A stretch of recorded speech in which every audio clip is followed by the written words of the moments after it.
अस्सलामुअलैकुम। उम्मीद है आप सब खैरियत से होंगे, खुश होंगे। तो इस वीडियो में हम बात करते हैं जी, मेरा ख्याल है किधर से स्टार्ट किया जाए। स्कैम के हवाले से पिछली वीडियो बनाई थी कि स्कैम, चलें वो तो अलग मौजू रहेगा स्कैम का, उससे भी थोड़ा टच करते हैं कि फेक कंपनियां इस टाइम बहुत ज़्यादा मार्केट में हैं जिनका एम सिर्फ लोगों से पैसे ईंटना है या लेना है। लेकिन जेन्युइन कंपनियां भी हैं। एक जेन्युइन कंपनी के मुतालिक आपको बताऊंगा, तमाम किस्म की ट्रेड की जॉब्स अवेलेबल हैं उसमें। बेसिकली रिक्रूटमेंट एजेंसी है और कंपनीज को बंदे हायर करके देती है, ठीक है।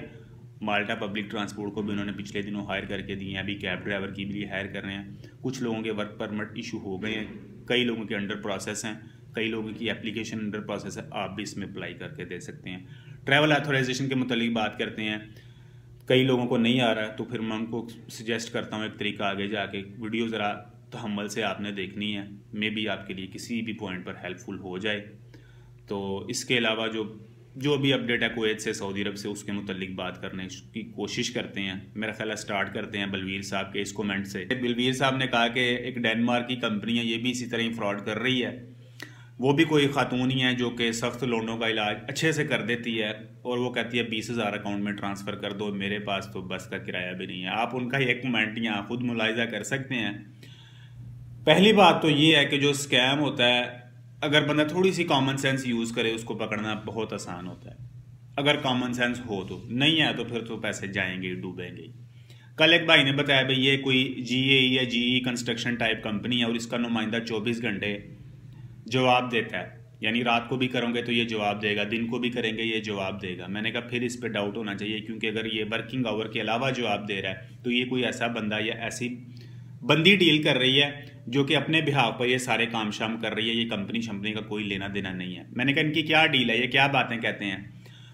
वो कहते हैं जी, ये कह रहे हैं कि 3,500 यूरो टोटल कास्ट है, 350 जो है वो हम पहले लेंगे, 350 यूरो हम पहले लेंगे, उसके बाद 2 इंस्टॉलमेंट करेंगे, वर्क परमिट के बाद आधे पैसे और वीज़ा लगने के बाद आधे पैसे। मैंने कहा ठीक है, ये पैसे कैसे मंगवा रहे हैं आपसे, इन्होंने क्या दिया है आपको, क्या मीडियम दिया है। उन्होंने कहा भाई ये आप कह रहे हैं कि या हमें पेपाल के ज़रिए या वेस्टर्न यूनियन के ज़रिए पैसे भेजो। उनका ये स्क्रीनशॉट आप यहाँ पर देख भी सकते हैं। 2 मीडियम उन्होंने कहे हैं, पेपाल या वेस्टर्न यूनियन। मैंने कहा ये कंपनी है, रजिस्टर्ड है, तो जारी बात है इसका कोई बैंक अकाउंट भी रजिस्टर्ड होगा, बैंक अकाउंट भी ओपन होगा, तो ये उसमें क्यों नहीं पैसे मंगवा रहे। मैंने कहा आप इन्हें कहो भाई मैं सिर्फ बैंक ट्रांसफ़र करूँगा। उन्होंने कहा भाई नहीं जी बैंक ट्रांसफ़र, ये वो इस तरह की बातें करनी शुरू कर दी। यानी वो कोई सिलसिला ही फ्रॉड का था कि जो कह रहा था भाई हमारा कोई नुमाइंदा पेपाल तो अकाउंट कहीं से भी बैठ के बनाया जा सकता है, कोई मसला नहीं है। वेस्टर्न यूनियन भी कहीं से भी लिए जा सकते हैं पैसे, उसका भी कोई इशू नहीं है, कोई भी बंदा ले सकता है। लेकिन जब कंपनी इन्वॉल्व होती है तो जारी बात है उसकी कोई रजिस्ट्रेशन होगी, बैंक अकाउंट भी कंपनी रजिस्ट्रेशन से लिंक होता है और खुलता है। तो ये ऐसी बातें हैं भाई, आप भी ज़रा इन बातों को देख लिया करें, सोच लिया करें कि ये क्या सिलसिला है। पहले आपको बताया वो 300 यूरो वो लेडी हाथ फेर के वो बंदे से ले गई है। ये सिलसिले बस इस तरह ही चल रहे हैं, खातून है ये वो जो भी है, खातून का चलें चलते चलते। ये किस्से इतने हैं फ्रॉड के कि मेरा ख्याल है बताने बैठे तो इतना टाइम वेस्ट होगा, आप भी बोर होंगे। तो उस तफसील में जाए बगैर सिर्फ एक वाकया ब्रीफ करके थोड़ा आपको सुना देता हूँ। हमारे दोस्त हैं वो सरकारी मुलाजिम है, चले पढ़े लिखे उस हवाले से नहीं है, इंग्लिश की नो हाउ नहीं है। अकाउंट उनका एक बैंक में खुला हुआ था। उनको कोई रात को कॉल आ गई किसी लेडी की, तो उन्होंने बोला भाई इस तरह आपका अकाउंट है इस बैंक में, तो आपका अकाउंट ना आज हम दिन में कुछ कर रहे थे तो आप ब्लॉक हो गया, पता नहीं क्या कर रहे थे। तो कॉल शुरू होने से पहले जिस तरह बैंक की रिंग टोन होती है इसी तरह आवाज़ आई, क्वालिटी को मद्देनज़र रखते हुए ये कॉल रिकॉर्ड की जाएगी, ये किया जाएगा, वो किया जाएगा। वो बंदा भी थोड़ा, यानी उसने ये अज्यूम किया कि वाकई बैंक की तरफ से ही मुझे कॉल आ रही है। उन्होंने कहा भाई हमारी नज़र से आपका अकाउंट गुजरा है, आपका अकाउंट जो है वो ब्लॉक है, हम इसको ओपन कर रहे हैं। अगर आप ओपन करवाना चाहते हैं विदाउट बैंक जाए, विदाउट फीस वगैरह, इसकी फ़ीस भी होती है, ये भी होता है, यानी इस तरह की उसको बातें सुनाई, लालच दिया। तो ब्लॉक हो गया, अभी इसको ओपन कर रहे हैं, तो आप ओपन करवाना चाहते हैं। उन्होंने कहा बिल्कुल कर ओपन करवाना चाहता हूँ। उन्होंने कहा ठीक है, आपको ना 2 कोड आएंगे, आपने 2 कोड हमें देने हैं, तो आपका जो अकाउंट है बिल्कुल स्मूथली जैसे पहले चल रहा था ऐसे चलेगा। उन्होंने कहा ठीक है जी, विदाउट किसी से पूछे, विदाउट किसी से मशवरा किए किस तरह ये कोड मांग रहे हैं, चले जैसे भी उनके ज़हन ने काम किया। उन्होंने कहीं लॉगिन किया उनके अकाउंट को, इनको भेजा, पिन भेजा, इन्होंने पिन उसको दे दिया, वो लॉगिन कर लिया। फिर इनको अगला मैसेज आ रहा है 95,000 पाकिस्तानी रुपीज़ का, कि इस तरह 95,000 आपके अकाउंट से निकाले जा रहे हैं।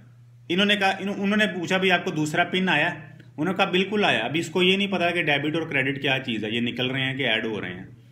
तो इन्होंने कहा भाई 95,000 का पैसे का मैसेज आया है और पिन आई है, तो ये क्या सिलसिला है। उन्होंने कहा भाई हम जो है बैंक की तरफ से पैसे आपके अकाउंट में ऐड करके चेक कर रहे हैं भाई एक्टिव भी है कि नहीं, बाद में हम निकाल लेंगे, कोई मसला नहीं है। ये भी खुश हो गया कि यार ये बजाय निकालने के बैंक अपनी जेब से मेरे अकाउंट में पैसे डाल रहा है, तो इसमें तो मसला ही कोई नहीं होना चाहिए। अभी ये नहीं पता ये क्रेडिट हो रहा है डेबिट हो रहा है, इस बंदे को इतना पता होता तो फिर और चाहिए क्या था। इसने दूसरा पिन भी दे दिया, 95,000 उड़ गए। उन्होंने कहीं और किसी और मीडियम के जरिए पैसे ट्रांसफर कर लिए, कॉल कट गई। उन्होंने कहा जी अब हम निकालेंगे, यानी उन्होंने मजीद ट्रांजैक्शन करनी थी इसके अकाउंट से, या कोई लिमिट थी 95,000 की, मुझे इस बात का पता नहीं है, लेकिन 95,000 इसके उड़ गए। उन्होंने कहा अभी दोबारा कोड आएगा और आपने दोबारा कोड हमें देना ताकि जो बैंक ने ट्रांसफ़र किए हैं वो निकाले जा सकें। इसको थोड़ा सा इधर से डाउट हो गया कि ये क्या बैंक अपनी जेब से डाल रहा है। कोड देने के बाद, ट्रांसफ़र होने के बाद इसको थोड़ी थोड़ी होश आनी शुरू हुई, कोई नशा उतरना शुरू हुआ। इसने कॉल काट दी, नंबर बंद कर दिया। अब ये सुबह उठा, इसने कहा बजाय ड्यूटी के मैं पहले बैंक जाता हूँ, सारी तफसील लेता हूँ कि रात को क्या सिलसिला हुआ, क्या ब्लॉक हुआ, क्या 95,000 मेरे अकाउंट में आए भी हैं कि नहीं। मैंने तो कोड नहीं दिया, वो 95,000 तो मेरे अकाउंट में पड़े होंगे, इतने कच्चे 95,000। तो अभी जिसने नंबर ऑन किया उसी खातून की दोबारा कॉल आनी शुरू हो गई, जी वो तो 95,000 हमने निकालने, आप हमें पिन दो। इसने काट दिया, घर से निकला, बैंक तक गया, रास्ते में 15 कॉलें उसने की हैं लेकिन इसने नहीं उठाई। बैंक गया, उन्होंने बताई भी सारी तफसील, जिस तरह रात को कोई आपकी बैंक से खातून है उसने मुझे कॉल की है, उसने मुझसे ये डिटेल मांगी है, तो अभी क्या सिलसिला है। उन्होंने कहा भाई कौन सी डिटेल, हम ऐसे कॉल नहीं करते और ना ही किसी से पिन मांगते हैं और ये वो ब्लॉक श्लॉक ये वाले कोई सिस्टम नहीं है। ब्लॉक होता है तो इधर आके एक्टिव होता है, और ब्लॉक का किसी को ये नहीं है कि आपका अकाउंट ब्लॉक हो गया तो ये हो गया वो हो गया।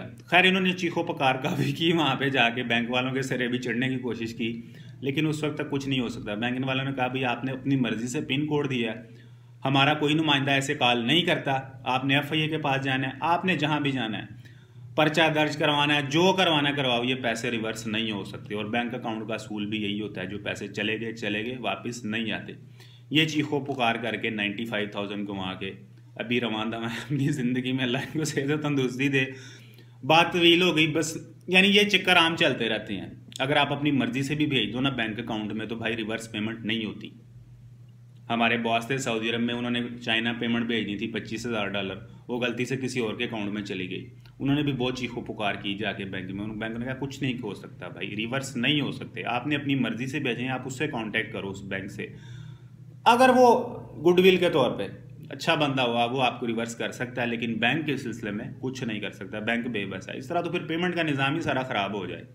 आपने किसी बंदे को 10,000 रुपये देना, आपने 10,000 रुपये उसके अकाउंट में ट्रांसफ़र किए, 10,000 तो चले गए, आपके हाथ में रिसीट भी आ गई, अभी आप घर आके दोबारा को या बैंक जाके दोबारा को ये पैसे रिवर्स कर दो, तो फिर पेमेंट का सारा निज़ाम दरम बरम हो जाता है। ये बड़ा लॉजिक नहीं बनती।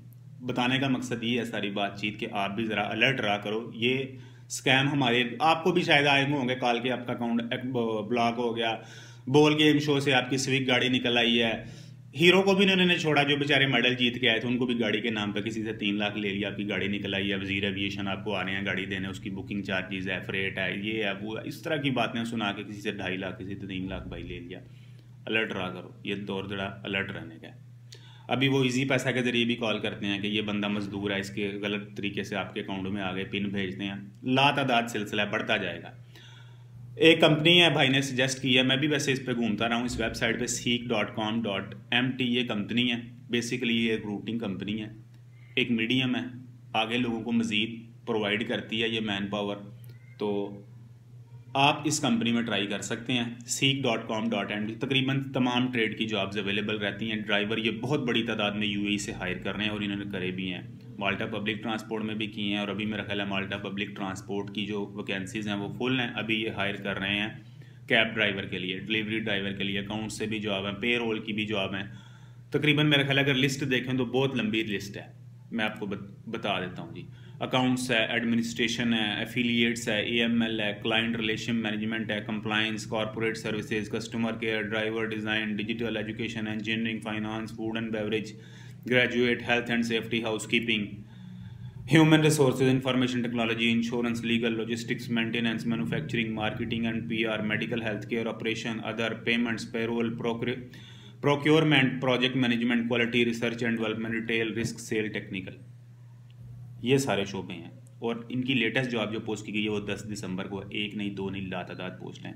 आप अप्लाई कर करके थक जाओगे। seek.com.mt, इधर आप अप्लाई करके चेक कर सकते हैं फेट अपनी। आएगा रिस्पॉन्स, इंशाल्लाह आएगा रिस्पॉन्स, ठीक है।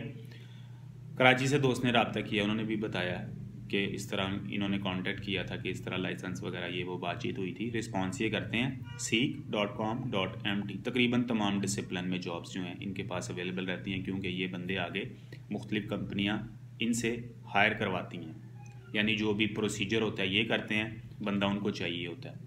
आप भी अप्लाई कर सकते हो, देख सकते हो। कंपनी ये बहुत बड़ी है वैसे, और इसकी जो भी जॉब्स वगैरह रहती हैं सारी जेन्युइन है, सारी ऑथेंटिक है, और कई लोगों को इन्होंने वर्क परमिट इशू करवा के दिए हैं, और कई लोगों के अंडर प्रोसेस हैं अभी भी। एक नहीं है, दो नहीं है, बहुत से लोगों के अंडर प्रोसेस हैं। अप्लाई करके देख सकते हो। ख़ास तौर पर जो यूएई रेजिडेंट हैं, वो सऊदी अरब के रेजिडेंट हैं, वो कुवैत के रेजिडेंट हैं, वो हाँ। और भाई कहते रहते हैं कुवैत और सऊदी अरब के मुतालिक अलग से वीडियो बनाएं।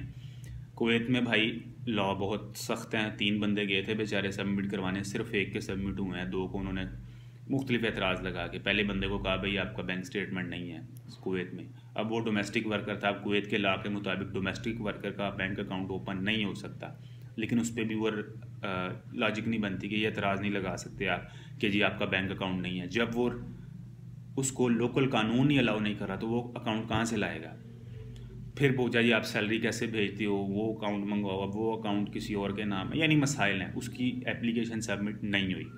दूसरा बंदा गया, वो कोई एनओसी का मसला था, कंपनी ने एनओसी साइन नहीं करके दिया। एनओसी मस्ट चाहिए, बैंक स्टेटमेंट मस्ट चाहिए, सैलरी स्लिप मस्ट चाहिए कुवैत में जो अप्लाई करेंगे। फाइनल एग्जिट वाली बात नहीं है, वो सऊदी अरब के मुतालिक ही एम्बेसी कह रही है कि फ़ाइनल एग्जिट लेके आओ। लेकिन बहरहाल अगर आप कहते हैं सेपरेट वीडियो बनाई जाए तो सेपरेट वीडियो बिल्कुल बनाने को तैयार हैं अगर कोई नई अपडेट आई हो। कुवैत में बहरहाल एम्बेसी वर्क कर रही है, सऊदी अरब में भी कर रही है। वीएफएस ओपन हो चुका है सऊदी अरब में, कल भी दोस्त गए हैं जिद्दा, वीएफएस में बिल्कुल वर्क कर रहा है, ठीक है।